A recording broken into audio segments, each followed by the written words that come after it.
ایک روایت ہے جس کو حیات القلوب میں نقل کیا گیا، اللہ کے رسول نے ایک مرتبہ جبریل امین سے پوچھا کہ یہ بتاؤ کہ اپنی زندگی کا تمہارا کوئی ایسا واقعہ جس سے تمہیں بہت زیادہ تعجب ہوا ہو۔ تو جبریل امین نے کہا کہ ہاں، ایک واقعہ ایسا ہے کہ میں نے ایک شخص کو دیکھا جو انتہائی عبادت گزار، اللہ کا بندہ، انتہائی زاہد، جو اللہ سے دعا یہ کرتا تھا کہ خدایا میری موت نہ آئے مگر سجدے کے عالم میں آئے، اور میں نے 400 سال اس کو اسی طریقے سے دیکھا ہے، یعنی 400 سال مسلسل اللہ کی عبادت میں مشغول، اللہ کی معصیت سے دور، میں نے اس کو دیکھا ہے۔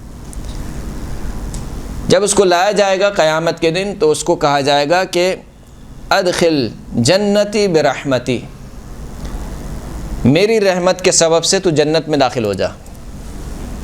ایسے شخص کو کہا جائے گا کہ اے شخص میری رحمت کے سبب سے جنت میں داخل ہو جا۔ تو اب یہ شخص مڑ کر کہے گا کہ ادخل جنتک بعملی، پروردگار تیری رحمت نہیں، اپنے عمل کے سبب جنت میں جا رہا ہوں۔ یعنی سوچیں انسان کس قدر شیطان انسان کا پیچھا نہیں چھوڑتا ہے، کس قدر انسان مغرور ہو جاتا ہے۔ یعنی خدا کی بارگاہ میں کھڑا ہے اور خدا کہہ رہا ہے کہ میری رحمت کے سبب سے جنت میں چلے جا، یہ کیا کہہ رہا ہے؟ اپنے عمل کی وجہ سے جنت میں جا رہا ہوں، یعنی گویا احسان کر رہا ہے۔ یہ خدا تیرا کوئی احسان نہیں ہے، یہ تو میں نے عمل انجام دیے ہیں، لہٰذا مجھے جانا ہی جنت میں۔ تو کہا اچھا یہ بات ہے۔ خداوند نے کریم فرشتوں سے کہے گا کہ ترازو کے ایک پلڑے میں اس کی ساری عبادت رکھ دو، اور دوسرے پلڑے میں جتنی نعمتیں میں نے اس کو دی ہیں، چاہے وہ مادی نعمتیں ہیں چاہے وہ مانوی نعمتیں، ساری کی ساری نعمتیں دوسرے پلڑے میں۔ اب دیکھو کہ کون سا پلڑا بھاری ہوتا ہے۔ اب اللہ کی نعمتوں کا کیا تقابل ہو سکتا ہے؟ یعنی انسان جو بہرحال عبادت انجام دے رہا ہے وہ بھی اللہ کی دی ہوئی نعمت ہے۔ میں جو گفتگو کر رہا ہوں، زبان ہلا رہا ہوں، حرکت کر رہا ہوں، یہ سب اللہ کی دی ہوئی نعمت ہے۔ تکبیر کہہ رہا ہوں، رک رہا ہوں، رکوع میں جا رہا ہوں، سجدے میں جا رہا ہوں، اٹھ رہا ہوں، سب کچھ اللہ کی دی ہوئی قوت و طاقت ہے۔ یعنی میرے جسم کا ایک ایک بال مقروض ہے خداوند کریم کا۔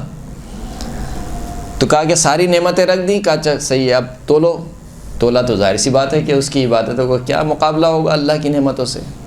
کہا دیکھا میری نعمتیں زیادہ ہیں، تیری عبادت کم ہے۔ خداوند کریم کہے گا جاؤ اس کو جہنم میں لے جاؤ۔ اب جب وہ جہنم میں جائے گا تو جہنم میں جاتے جاتے کہے گا کہ پروردگار میں تیرے بارے میں یہ گمان نہیں رکھتا تھا۔ کہا تو میرے بارے میں کیا گمان رکھتا تھا؟